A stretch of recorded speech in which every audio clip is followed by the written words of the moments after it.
سلام، به اول هفته اتاق خبر ما خوش آمدید. خواستم یه تغییری در دانستنی های بیمه ببرم تا کمی جنبه تبلیغ یا طنز داشته باشیم. دوستان عزیز، اگر تصادف کردید و حادثه رانندگی براتون پیش اومد، حتما از صحنه تصادفتون تصویر برداری و عکاسی کنید.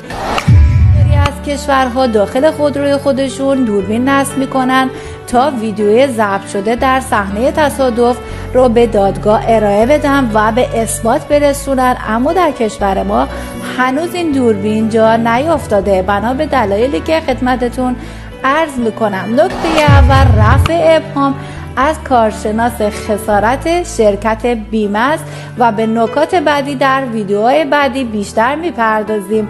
حضورتون در پیج قابل تقدیر و ستایشه. با تشکر از لبخند پرمهرتان.